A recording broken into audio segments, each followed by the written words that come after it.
오늘은 우리가 하나님의 징조와 예언이라고 하는 제목을 통해서 하나님의 속성, 하나님께서 우리에게 왜 이런 징조, 또 이런 예언을 선지자나 아니면 또한 많은 하나님의 사람을 통해서 하나님께서 말하시고자 하시는가에 대해서 우리가 본문을 통해서도 살펴보고요.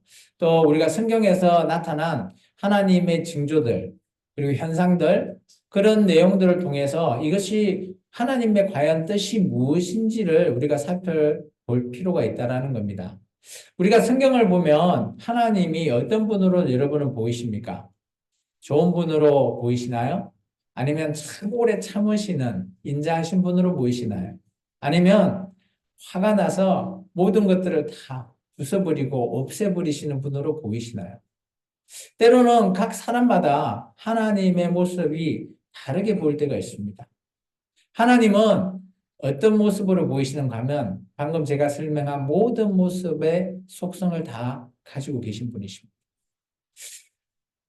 우리도 마찬가지 아닌가요? 여러분을 어떻게 평가하십니까? 여러분 좋은 사람입니까?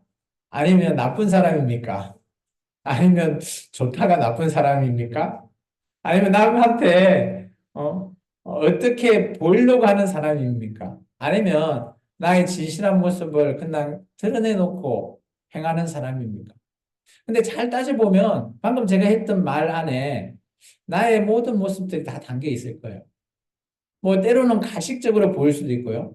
때로는 나는 진솔하게 하지만 나의 행동이 그렇게 보일 때도 있고요. 아니면 정말 진솔하게 우리의 모습을 볼 때도 있습니다. 놀랍게 하나님과 우리의 모습은 거의 비슷합니다. 왜 그런지는 제가 늘 얘기했죠. 창세기에 하나님이 2장에서 우리를 만드실 때 하나님의 생기를 우리에게 주셨기 때문에 당연히 우리는 복사본으로 하나님의 속성을 가지고 있는, 우리는 알지 못하지만 우리 안에 있는 그 속성이 우리를 깨어나게 하시는 겁니다. 여러분은 여러분을 몇 프로나 아신다고 생각하십니까? 여러분 자신을 나의 몸이고 내가 생각을 하니까 내가 100%나 자신을 잘 알 거다. 여러분 그렇게 생각하시는 분 있으신가요? 우리는 우리의 자신을 100% 안다라고 확신할 때도 있는데 잘 생각해 보면 나 또한 나를 잘 알지 못합니다. 왜 그럴까요? 그것은 바로 하나님이 우리에게 주신 비밀이죠. 하나님의 속성이 우리 안에 있기 때문에 내가 내 자신을 100% 알지 못한다. 그러면 어떻게 하면 우리가 나 자신을 100% 알 수 있습니까? 그건 바로 내가 하나님을 제대로 알면 하나님이 우리에게 주신 모든 것들, 그것을 내가 깨달아지고 알게 될 때 우리가 100%에 가까워지는 겁니다. 100%라 제가 말하지 않았어요. 가까워질 수 있다는. 그러면 나 자신도 내가 알 수 있는, 때로는 우리가 무기력하고 때로는 우울증에 빠지는 스트레스로 말미암아 힘들어할 때 자기가 자기 자신을 알 수 없어요. 때로는 너무 기분이 좋을 때 너무 기뻐서 이런 상황 있죠. 상 받은 사람들 보면 때로는 눈물을 주르르 흘리지 않나요? 근데 그 사람이 슬퍼서 우나요? 아니잖아요. 자기도 자기의 그런 모든 감정이나 이런 속성을 완전히 알 수는 없습니다. 그런데 그 안에 있는 정말 진정한 하나님의 뜻, 하나님의 핵심적인 사랑이 담겨 있기 때문에 우리가 기뻐도 눈물이 흘려지고요. 슬퍼도 눈물이 나온다라는 거예요. 그러면 오늘 하나님이라고 하는 이 속성을 우리가 알지 못하면 하나님이 우리에게 보여주시는 징조나 예언의 말씀을 우리가 봤을 때 우리가 그걸 100% 이해할 수 있을까요? 할 수 없다라는 겁니다. 그러면 우리가 어떻게 해야지 하나님의 이런 징조나 이런 예언을 완전하게, 100%는 아니지만 완전하게 하나님 뜻을 이해할 수 있을까요? 저는 이렇게 생각합니다. 내가 하나님에 대해서 많이 알아야 된다. 내가 하나님을 알지 못하면 나 자신도 알 수 없다라는 거예요. 세상에 많은 철학자들, 그런 철학자들이 늘 자기들이 이렇게 많은 말을 하죠. 그 중에 대표적인 철학자, 여러분도 잘 아시는 철학자가 있습니다. 소크라테스. 어떤 말을 남겼죠? 너 자신을 알라. 그 말이 우리는 그냥 우스갯소리로 많이 하잖아요. 근데 그 당시에 너 자신을 알라라고 하는 이 한 문장이 어마어마한 파격적인 영향을 미쳤다라는 거예요. 자기 자신을 알 수 있다라는 거는 어때요? 하나님을 알 수 있는. 철학적인 관점에서 볼 때나 우리가 하나님을 아는 신학적인 관점에서 볼 때 나 자신을 안다라는 거 쉽지 않다는 거. 내가 하나님이라고 하는 존재를 부인하는 세상에 많은 자들이 있잖아요. 그런 자들은 자기가 뭐 나는 이것만 믿어 뭐 이런 사람도 있잖아요. 믿을 수가 없어요. 자기 자신을 알 수 없기 때문이죠. 정말 제대로 아는 사람은 하나님을 진솔하게 믿는 자만이 자기 자신을 알 수 있다는. 그래서 오늘 우리가 좀 살펴봐야 될 부분이 있습니다. 하나님은 우리에게 계속 말씀하고 계세요. 많은 선지자들이나 지금 같으면 교회에 많은 여러분 같은 성도님들이나 저 같은 목회자들이 여러분에게 하나님을 계속 증거하잖아요. 예수님을 증거하고 하나님이 이런 분이라고 증거합니다. 이 자체가 오늘 하나님의 징조입니다. 또한 하나님의 예언이라는 겁니다. 우리가 징조라고 하는 이 단어의 뜻은 원어로 오트라고 하는 원어를 쓰고 있습니다. 이 징조라고 하면 여러분 징조라고 하는 단어를 우리가 생각해 보면 긍정적인 의미로 많이 쓰나요? 아니면 부정적인 의미로 많이 쓰나요? 대부분은 좀 부정적인 뉘앙스가 있습니다. 그런데 이 원어의 오트라고 하는 단어의 원어를 살펴보면 꼭 그렇진 않아요. 여기에는 물론 징조가 좀 부정적인 의미도 있긴 하지만 이게 다른 의미로 어떤 것이 있는가 하면 표징이라는 단어가 있고요. 표시, 표적, 기적 이런 단어가 있어요. 그러면 우리가 늘 쓰는 단어 중에 기적 이런 건 어때요? 좀 긍정적이지 않나요? 표시 이런 거는 좀 중립적인 것 같고요. 그다음에 표징이나 징조는 조금 부정적인 그런 의미를 담고 있잖아요. 이런 모든 의미를 다 담고 있다고 생각하시면 돼요. 징조라고 해서 보통 성경은 징조하면 안 좋은 쪽에 많이 상황이 몰아가기 때문에 부정적인 의미도 많이 쓰여집니다. 그런데 이 단어 자체는 그렇지는 않다라는 거예요. 그리고 예언이라고 하면 여러분은 어떤 긍정적인 의미일까요? 부정적인 의미일까요? 대부분 예언하면 긍정적인 의미로 많이 쓰여집니다. 근데 이 나바라고 하는 이 단어의 예언의 뜻은 그냥 말 그대로 그냥 보여주는 겁니다. 뭐 따로 긍정 부정이라는 의미가 없다라는 거죠. 그냥 보여준다라는 의미예요. 그렇다면 예언이라는 우리가 늘 예언, 계시, 그죠? 그런 단어를 우리가 좀 많이 좋아하죠. 성경을 보면 앞으로 내가 어떻게 나의 미래의 모습을 어떻게 담고 있는지 이런 것도 궁금하기 때문에 많이 기독교인뿐만 아니라 세상 모든 사람들이 당신의 미래에 대해서 말한다라고 하면 모든 사람이 혹합니다. 그러지 않가요? 그래서 때로는 예수님을 믿지 않는 사람들은 그죠 무당한 데 가서 점도 보러 가고요. 사주팔자도 보잖아요. 그거는 궁금증이에요. 앞으로 내가 어떻게 될까? 혹시 내가 힘들지 않을까? 아니면 혹은 내가 잘 되지 않을까? 뭐 그런 혹은 기대감 아니면 혹은 좀 불안증 이런 것들이 우리 마음에 감정적으로 속해 있기 때문에 우리가 그런 것에 호기심이 가는 겁니다. 그건 인간의 본성이라고 저는 생각돼요. 그걸 통해서 많은 사람들이 우리를 그죠? 사기치거나 잘못된 쪽으로 많이 하기 때문에 그런 거예요. 아니 무당이 당신이 뭐 4월 달 되면 화를 입을 거요. 이런데 4월을 지나가 보니까 하나 화가 없어. 그러면 어떤 생각이 들까요? 그 점생이 짜가네. 아니면 그냥 지나갔으니까 뭐 잘 됐네. 이런 식으로 우리가 웃어 넘기잖아요. 그죠? 근데 예언은 그런 게 아니라는 거예요. 예언은 진리의 말씀이 그냥 그대로 이루어지는 겁니다. 하나님의 말씀이 그대로 이루어지는 거예요. 하나님께서 우리를 통해서 우리의 죄를 통해서 우리가 하나님 앞에 나아갈 수 없기 때문에 예수님을 보내주신 그 자체가 예언입니다. 그 자체가 선물이라는 거죠. 교회 많이 나오신 분은 제 이런 예언이라고 하면 에이 별거 없네 라고 생각할지 모르겠지만 예수님이 그리스도시다라는 이 한 문장은 우리 그리스도인에게 가장 중요한 내용입니다.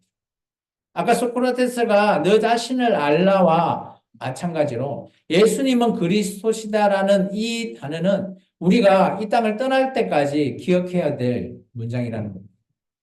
예수님이 그리스도가 아니라면 나의 모든 것들은 꿈과 같은 존재라는 거예요. 그러면 우리가 성경에 나와 있는 징조, 하나님의 징조를 한번 살펴볼까요? 창세기 9장에 나오는 내용입니다. 우리 한번 읽어볼까요? 하나님이 이르시되 내가 나와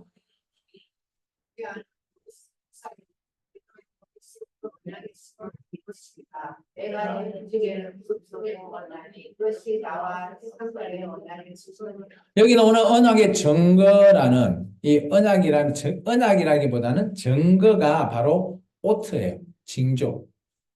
근데 이것은 어떤 내용입니까?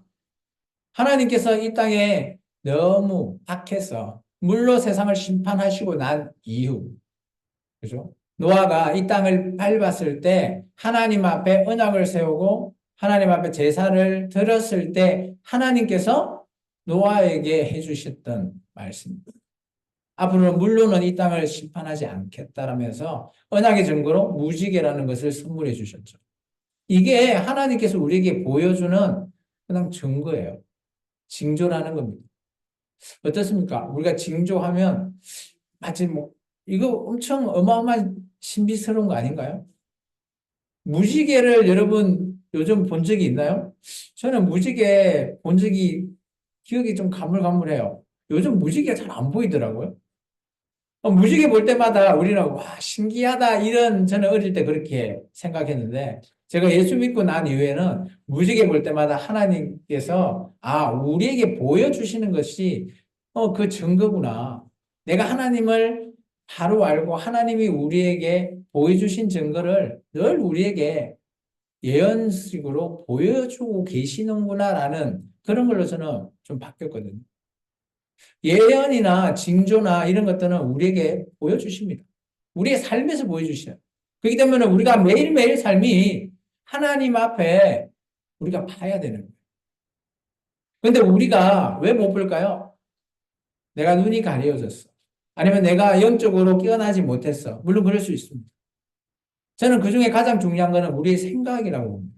생각이 하나님 앞에 맞춰져 있지 않기 때문이라고 저는 생각합니다. 두 번째는 출애굽기한 이스라엘 민족에게 하나님께서 이렇게 말씀하십니다. 같이 읽어볼까요? 너는 이스라엘 자손에게 말하여 이르기를 너희는 나의 안식일을 지키라. 이는 나와 너희 사이에 너희 대대의 표징이 있니. 나는 너희를 거룩하게 하는 여호와인 줄 너희가 알게 한다라는 거죠. 이 말이 바꿔 얘기하면 그죠? 안식일을 지킴으로 해서 우리 하나님이 여호와십니다라는 것을 보여준다라는 표징. 우리가 매일매일 주일이 되면 예배를 통해서 하나님을 향한 경외하는 우리의 마음으로 들어지는 표징이 바로 예배다. 저는 그렇게 생각되었어요. 우리가 그냥 매 주일마다 그죠? 나와서 예배하는 게 내가 복 받으려고 그런 의미도 있겠지만 가장 중요한 것은 내가 하나님을 알고 하나님을 향한 나의 표징이라는 이거는 어마어마하게 중요하다는 거예요. 우리가 주의를 지킨다는 것 정말 가장 중요한 거예요. 세 번째는 모세에게 하나님이 모세가 하나님이 있는 산 그죠? 에 갔을 때 하나님께 보여주는 표징을 이 표적을 얘기하는 겁니다. 같이 한번 읽어볼까요? 여호와께서 이르시되 만일 그들이 너를 믿지 아니하며 그 처음 표적의 표징을 받지 아니하여서 나중에 표적의 표징은 믿으리라. 이 처음 표적, 나중 표적이라는 게 있죠. 이게 이제 출애굽기 4장 앞쪽을 좀 읽어봐야 되는데 처음 표적은 뭔가 하면 하나님께서 있어요. 그죠? 하나님의 산 호렙에 갔을 때 이게 뜰기나무에 불이 붙어 있거든요. 그러면서 하나님이 모세에게 이렇게 얘기합니다. 야, 네가 짚고 있는 지팡이를 던져라. 던졌는데 뱀이 돼버린 거예요. 또 그 뱀의 꼬리를 잡아. 이렇게 딱 잡으니까 지팡이가 됩니다. 이게 첫 번째 표적이고요. 두 번째 표적이 뭔가 하면 너 이 손, 너 이 가슴 안에 넣어봐. 넣었는데 뺐는데 이게 나병이 걸린 거예요. 근데 다시 한번 넣었다 빼라고 할 때 뺐을 때 이 깨끗해진 겁니다. 이게 하나님의 표적이래요. 신비하긴 하지만 하나님의 표적은 하나님의 말씀대로 보여주시는 거예요. 그래서 여기서 모세가 이렇게 얘기하죠. 모세에게. 하나님, 네가 이스라엘 민족에게 말할 때 첫 번째, 뱀이 되는 그 지팡이가 믿지 않으면 이 손을 넣었을 때 이거는 아마 믿을 것이다. 그러면서 오늘 출애굽의 계기가 되는 거죠. 오늘 우리의 표적은 무엇입니까? 여러분이 이 자리에 앉아 있는 게 표적이에요. 저는 그렇게 봅니다. 여러분이 예수 믿기 전을 한번 떠올려 보십시오. 지금 이 시간, 이 좋은 11시 때 시간대 어디 가 있겠습니까? 교회. 아멘. 예수 믿지 않으면 세상에 많이 뭐 캠핑도 가고 놀러도 가고 할 거 아니에요. 놀이공원에서 뭘 타고 있기도 하고 그 시간 동일한 시간대인데 지금 여러분이 이 자리에 앉아서 제가 하나님을 증거하는 이 말씀을 듣고 있으니 이게 표적 아닐까요? 기적 아닙니까? 깼다 일어나도 이건 기적이에요. 근데 여러분은 이것을 기적으로 받아들이질 않습니다. 그러니까 여러분이 하나님을 제대로 알지 못하는 거죠. 이게 기적이라는 거죠. 내가 예수 믿기 전에는 이런 일이 절대 일어날 수 없는 일 아닙니까? 이게 우리가 우리의 삶 속에서 하나님을 찾는 것, 그게 바로 징조이자 표적이자 예언이라는 것. 좀 길긴 한데 몇 개만 더 볼게요. 이사야 선지자 얘기인데요. 이사야 선지자에게 하나님이 이렇게 얘기합니다. 같이 한번 읽어볼까요? 여호와께서 이르시되 나의 종 이사야가 3년 동안 벗은 몸과 벗은 말로 다니며 애국과 쿠스에 대하여 징조와 예표가 되었느니라. 이게 3년 동안이면 36개월 동안 나체로 돌아다니면서 그죠? 말을 하는 거예요. 애국과 구스가 멸망할 것이다. 라는 내용을 하나님께서 시켰어요. 저 같으면 조금 부끄러워서 못할 것 같은데 3년 동안. 근데 이제 그런 건 있을 것 같아요. 뭐 죄송한데 옷을 입지 않으면 한결 편하긴 하겠죠. 근데 하나님께서 얘기합니다. 앞으로 일어날 일에 대해서. 근데 이게 벗은 몸과 벗은 발이 뭔가 하면 포로를 얘기합니다. 그 당시 포로로 잡혀가는 모습. 오늘 이제 우리가 본문에 나중에 가서 보면 이런 부분이 있긴 합니다. 포로가 될 때는, 그죠? 고대 전쟁에서 싸움에서 지면 포로로 잡아가잖아요. 그러면 그냥 이게 뭐야, 이 수갑 차고 끌려가는 것도 있지만 첫 번째 머리를 다 빡빡 밀어버립니다. 마치 우리 시문이처럼 머리를 쫙 밀어버려요. 두 번째는 옷을 그냥 갖다 벗겨버려요. 그러면서 끌고 갑니다. 비참한 모습. 우리가 구약 성경을 보면 그런 비참한 모습이 곳곳에 등장합니다. 마치 애국과 구스가 그 당시 잘 나갔던 나라였는데 이런 말씀을 통해서 하나님께서 이사야에게 보여주십니다. 우리에게도 마찬가지죠. 우리 이제 이런 내용들은 뭐 크게 봤을 때 나라에 대해서 얘기하고 있긴 하지만 실제 우리 각자에게도 하나님께서 이런 징조나 예표 충분히 우리에게 줄 수 있다라고 저는 생각되었습니다. 마지막 한 가지 더 볼게요. 사무엘 상서 내용입니다. 이게 요나단이 블레셋 지역과 전쟁하러 갈 때의 모습입니다. 같이 한번 읽어볼까요? 그들이 만일 말하기를 우리에게로 올라오라 하면 우리가 올라갈 것은 여호와께서 그들을 우리 손에 넘기셨음이니 이것이 우리에게 표징이 되리라. 어떤 상황인가 하면 사울의 아들 요나단이 있어요. 근데 블레셋이 진을 치고 있습니다. 근데 이게 사울이 너무 두려워서 앞으로 나갈 사람이 없는 거예요. 그때 자기 아들 요나단이 자기 무기 던자와 2명이 나가는 거예요. 싹 나가서 이 얘기하는 거다. 만약 우리가 그들 눈앞에 있을 때, 그죠? 예, 올라오라 라고 하면 이건 하나님이 우리에게 그들을 넘기셨다라는 내용이고, 아니면 올라오라가 아니고, 그죠? 그러지 않는 얘기를 하면, 이것은 하나님이 일하지 않는 그런 내용을 말하고 있거든요. 요나단이 가서 그들에게 물어봤을 때 이렇게 얘기하죠. 우리에게 올라오라. 나중에 블레셋이 치게 됩니다. 요나단의 일등 공신이 되죠. 하나님의 표징이라는 거는, 그죠? 많은 군대 앞에서도 단 두 명이 싸워서 이기게 하시는 계기가 되게 하는 원인이 됩니다. 우리가 전쟁이나 이런 걸 하면 사람이 많으면 물론 우위가 있겠죠. 절대적인 우위가 있고 이길 수 있습니다. 그런데 전쟁이 만약 적다고 칩니까? 그렇지 않죠.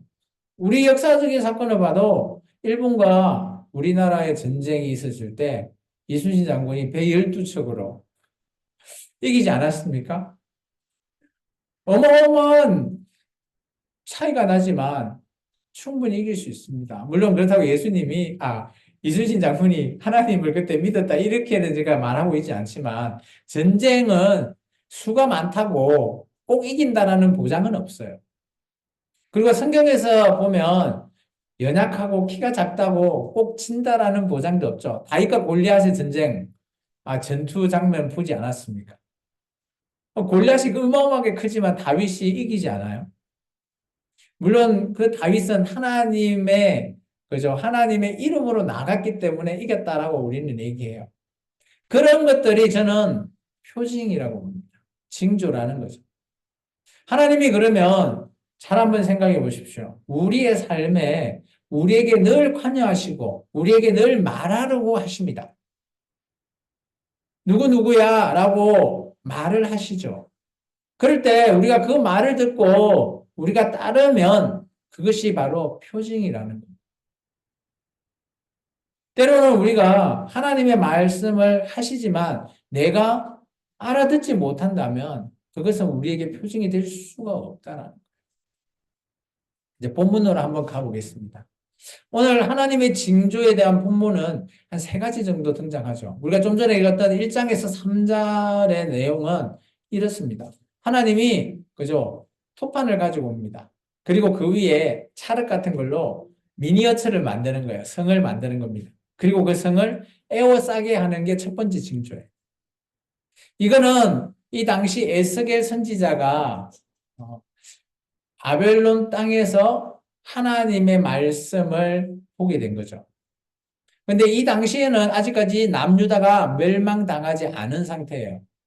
그리고 성을 쌓인다라는 그 쌓이고 있는 상태도 아니었어요. 그런데 하나님이 미리 보여주시는 거죠. 바벨론 성 이제 포위당할 거야. 라는 것을 말하고 있습니다. 그러면서 오늘 이렇게 얘기합니다. 이스라엘 족속에게 징조, 표징이 될 것이다. 여기서 말하는 징조는 어떤 의미인가요? 그 내용을 보면 좋지 않은 내용이죠. 그렇다면 이런 징조를 선포하는 선지자의 말을 들은 많은 사람들은 어떻게 해야 될까요? 우리는 그게 중요합니다. 어떻게 해야 됩니까? 그 징조를 받아들이고 그렇다면 어떻게 하면 하나님의 뜻으로 이것을 해결받을 수 있을까를 생각해야 되지 않을까요? 근데 많은 사람들은 이런 징조를 에스겔 선지자가 바벨론 땅에서 행하고 있지만 사람들은 그냥 지나가면서 물어볼 뿐 그 내용이 대해서 심각하게 고민하지 않습니다. 설마 예루살렘이 망해? 남유다는 망하지 않을 거야. 우리는 포로로 잡혀왔지만 망할 나라가 아니야. 하나님이 그곳에 계시는데 왜 그 나라가 망해? 라는 거죠. 오늘 교회에 여러분, 하나님이 지금 우리의 예배를 받으시는 거 맞습니까? 큰 소리로 아멘 해보세요. 아멘. 목소리가 더 작아지네. 그런데 오늘 이 교회를 향해서 하나님께서 얘기하십니다. 오늘 이 교회 이러면 안 되지만 하나님께서 떠나신대요. 이렇게 가정해 봅니다. 그러면 우리가 어떻게 해야 될까요? 우리에게는 위기감이잖아요. 하나님이 우리를 떠나시면 우리의 끝은 뻔합니다. 구원이 없습니다. 그러면 어떻게 해야 되죠? 정신을 차려야 돼요. 어떻게 하면 하나님의 구원을 받을 수 있을지를 하나님에게 기도할 수밖에 없고요.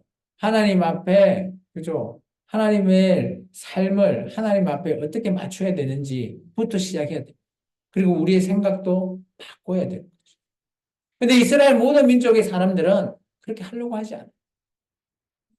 두 번째 징조를 읽어봐도 마찬가지입니다. 두 번째 징조를 한번 읽어볼까요? 4절에서부터 6절까지입니다. 같이 읽습니다. 너는 또 왼쪽으로 누워 이스라엘 족속의 제약을 심으시되 내가 눕는 횟수대로 그 제약을 담당할지니라. 내가 그들의 범죄한 횟수대로 내게 날수를 정하였나니 곧 390일이므로 너는 이렇게 이스라엘 족속의 제약을 담당하고 그 수가 차거든 너는 오른쪽으로 누워 유다 족속의 제약을 담당하라. 내가 내게 40일을 정하였나니 하루가 1년이니라. 여기 보면 390일, 40일이라는 게 나옵니다. 390일은 이스라엘, 북이스라엘의 제약으로 말미암아 왔다 하고요. 40일은 유다 족속의 제약으로 말미암는다랍니다. 그러면 390일은 1일이 1년이니까 곱하기 1 하면 390년이잖아요. 잘 생각해 보시면 북이스라엘 여로보암 1세부터 호세아 6년까지 대략 400년, 390년 정도 됩니다. 북이스라엘 멸망까지. 그리고 오늘 남유다는 40일이잖아요. 그러면 어때요? 40년입니다. 이 40년을 잘 생각해 보면, 그죠? 거꾸로 역산해 보면 어느 왕 때인지가 대략 나옵니다. 그때가 므낫세부터 시작되는 것 같아요. 그래서 하나님께서 므낫세 왕한테 하나님이 진노하신 이유가 므낫세가 하나님의 성전 안에 아세라 목상, 쉽게 말해서 교회 요 옆에 불상을 세워놓고 하나님 앞에 제사하는 것 때문에 하나님이 진노하셨거든요. 그래서 남유다가 멸망하게 되는 거죠.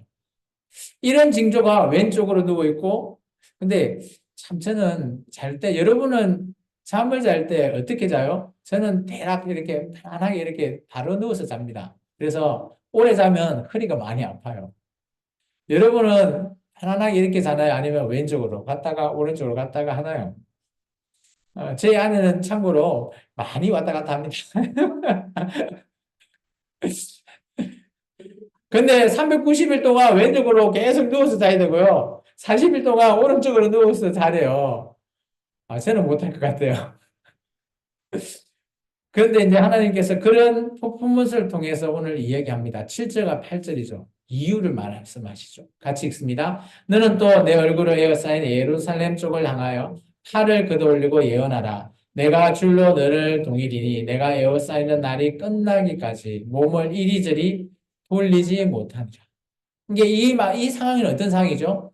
앞에 토파는 그냥 둘러 쌓일 거를 예언한 거고요. 지금 이거 왼쪽, 오른쪽은 아예 칭칭 감겨서 왼쪽으로 이게 아예 성이 꽉 잠겨 있다는. 아예, 이 남유다의 아수르 군대가 바벨론 군대가 꽉 이렇게 싸고 있는 그런 모습을 예언하라라는. 그러면 이 성은 어떻게 된다고요? 결국은 하나님 앞에 돌아오지 않으면 망할 수밖에 없다라는 이유를 얘기합니다. 우리가 아까 제가 최고 처음에 여러분에게 말씀했지만 징조, 예언이라고 하는 단어는 부정적인 단어가 아니라고 얘기했습니다. 근데 이런 상황에서 쓰이다 보니까 예언하는 게 어떤 의미를 가지죠? 부정적인 뉘앙스를 받습니다. 예언이랑 징조는 그냥 우리에게 보여주시는 겁니다. 근데 우리가 이런 상황에 받았을 때 우리가 어떻게 해야 되는지, 이런 부정적인 상황일 때 우리가 어떻게 헤쳐나가야 할지를 보여주시는 겁니다. 답은 딱 정해져 있다고 저는 봅니다. 하나님 앞으로 돌아가야 되고, 하나님 앞으로 지금 제대로 가고 있지 않기 때문에 우리의 길을 틀어야 되는 거예요. 하나님이 왜 계속 이런 징조와 이런 예언의 말씀을 보여주실까요? 우리는 올바르다고 생각하고 있는데 하나님은 그렇지 않다라고 계속 말씀하시기 때문에. 하나님의 사랑이 보이지 않나요? 부모가 자녀에게 계속 잔소리하는 이유와 동일하다고 봅니다. 횡단보도 건널 때, 야, 잘 사람 무리서도 차 지나가는지 보고 건너. 그 이유가 뭐예요? 부모님이 사고 당하지 말라고 자녀한테 계속 잔소리 하잖아요. 뭐, 우리 90 넘으신 우리 집 권사님이 있지만, 아마 자녀, 60 대신 자녀한테 늘 얘기할 거예요. 야, 차 조심해라. 그러지 않으세요? 아유, 60이면 그거 몰라요? 알지만, 사랑하니까 하시는 말씀. 여러분이 여러분의 자녀를 사랑한 만큼 하나님이 우리를 이렇게 사랑하신다라는 거예요. 그래서 이런 징조와 예언의 말씀을 매일매일 우리에게 보여주실 수 있는 겁니다. 그럼 세 번째 징조 한번 보겠습니다. 같이 읽겠습니다. 9절부터요. 너는 밀과 보리와 콩과 밭과 조와 기리를 가져다가 한 그릇에 담고 너를 위하여 떡을 만들어 내게 옆으로 눕는 날수 곧 390일 동안 먹되 너는 음식물을 따라서 하루 20세겔씩 때를 따라 먹고 물도 6분의 1 진씩 되어서 때를 따라 마시라.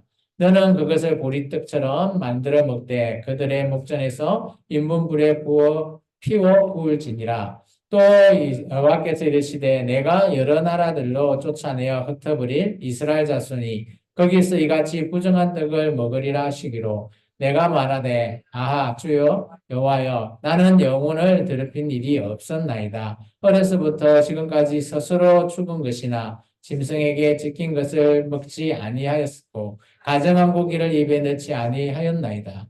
여호와께서 내게 이르시되 보라 새똥으로 인분을 대신하기를 허락하노니 너는 그것으로 떡을 구울지니라. 계속해서요. 또 내게 이르시되 인자야 내가 예루살렘에서 의뢰하는 양식을 끊으리니 백성이 근심 떡을 달아 먹고 두루워 떨며 물을 내어 마시다가 떡과 물이 부족하여 피차에 두루워 떨며 그 제약 중에 쇠퇴하리라. 세 번째 징조는 우리의 삶, 이게 아까 390일 동안 들어눕고 이런 사이에 먹어야 되잖아요. 음식물에 대해서 얘기합니다. 근데 음식물을 떡이나 물을 정해서 놔놓고 먹으래요. 왜 그럴까요? 여러분 이제 뭐 여러분 식사할 때 물이나 이런 것들을 뭐 200리터만 먹으시오 하루에 라고 먹는 그런 상황이 언제 올 것 같습니까? 바로 전쟁이 나거나 아니면 이 나라가 기근이 있거나 우리가 작년인가요? 강주에 그때 너무 가뭄이 있어가지고 매일매일 우리 강주 사는 시민들에게 문자가 오죠. 물 좀 아껴서 달라. 물이 뭐 저수량이 20% 밖에 안 되니 또 지나면 또 몇 프로 얘기하면서 계속해서 물 부족을 얘기하잖아요. 오늘 이 세 번째 징조는 바로 그죠? 기근을 얘기합니다. 기근은 보통 전쟁이 나거나 아니면 나라의 자연재앙 때문에 일어나는 재앙이죠. 오늘 이 기근은 바로 전쟁으로 인한 것을 얘기합니다. 그러면서 하나님께서 얘기하시죠. 그죠? 너희가 부정했다라고 얘기해요. 근데 이제 에스겔은 자기 자신은 제사장으로 이때까지 부정한 적 없다라고 얘기는 합니다. 근데 하나님은 이스라엘 민족 전체를 통틀어서 너희가 부정하다라고 말합니다. 부정하다라는 것은 뭘까요? 지금 우리 교회에게 부정하다 아니면 정하다라는 것은 구약 성경에 나오는 내용하고는 조금 다를 수 있지만 그 정신이나 모든 것들은 동일하다고 저는 보여집니다. 우리가 부정하다라는 것은 하나님의 율법의 계명을 제대로 지키지 않는 것을 부정하다라고 보시면 됩니다. 하나님이 하라고 한 것, 하지 말라고 한 것을 거꾸로 하는 거죠. 하라는 것을 안 하고 하지 말라는 것을 하는 게 부정한 겁니다. 그러면 쉽게 이해가 되시죠? 하나님이 우리에게 너 지금 하고 있는 것 하지 마. 마치 창세기 2장에 보면 에덴 동산에서 아담과 하와에게 선악을 알게 하는 나무 열매를 따먹지 마라라고 했죠. 따먹지 말라. 정령 죽으리라라고 말씀하셨어요. 그러면 따먹지 않는 게 정한 거고요. 따먹는 게 부정한 거예요. 그러면 성경에서 말하고 있는 정한 것, 부정한 것이 많이 나와요. 그러면 그것을 내가 행하면 정한 거고요. 반대로 행하면 부정한 것이 되는 거예요. 물론 이제 성경의 구약 성경과 지금 2000년을 살아가고 있는 교회하고 조금 맞지 않는 것도 있겠지만 대부분 그런 정신이나 비슷한 내용들에 있어서는 동일하고 보여집니다. 그러면 아까도 계속 얘기했지만 하나님이 우리에게 보여주시는 징조와 예언들은 하나님의 사랑이 담겨 있다는 거예요. 오늘 저와 여러분에게 이런 징조, 이런 예언을 여러분 개인에게도 보여주실 수 있습니다. 누구에게는 꿈으로도 보여주시고요. 누구에게는 뭐 말씀으로도 보여주시고요. 누구는 또 선지자, 목회자를 통해서도 말씀하십니다. 그러면 이런 말씀을 한다라는 것은 우리가 이런 생각을 한번 해보셔야 돼요. 내가 하나님 앞에 온전히 서 있는지를 먼저 체크하셔야 되고 또 하나님의 뜻에서 부정하지 않고 거룩하게 아까 하라 하지 말라는 대로 잘 지키고 있는지를 점검해 볼 필요가 있다는 거예요. 이스라엘 민족의 결론은 하나님의 뜻을 제대로 확인하지 않은 데 있습니다. 그래서 결국은 멸망당합니다. 근데 오늘날 우리에 있어서 우리가 하나님의 말씀대로 따르지 않아서 멸망당하면 얼마나 억울할까요? 그래서 제가 매주간 여러분에게 하나님과 많은 예수님 막 소개하면서 우리의 삶을 계속 제가 끄집어냅니다. 끄집어내는 이유가 뭘까요? 우리의 매일매일 삶은 아까도 얘기했지만 하나님 보시기에는 우리가 징조고요, 표징이고요, 예언이 될 수 있기 때문입니다. 하나님대로 사는 것, 하나님 예언대로, 하나님의 말씀대로 사는 것, 그것을 하나님은 사랑이라고 말씀하시고 오늘 저와 여러분은 그런 사랑으로 나아가는 저와 여러분 되시길 축원합니다.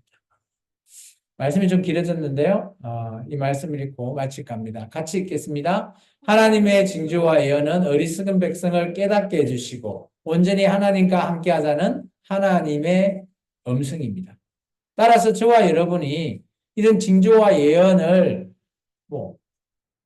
보셨을 때는 하나님이 나에게 길을 열어주시고 또 새로운 것을 깨닫게 해주시는구나 라는 것을 여러분이 생각해서 지금 내가 살고 있는 것을 좀 되돌아보고 돌이켜 볼 수 있으면 좋겠습니다. 기도하겠습니다. 주님 감사합니다. 오늘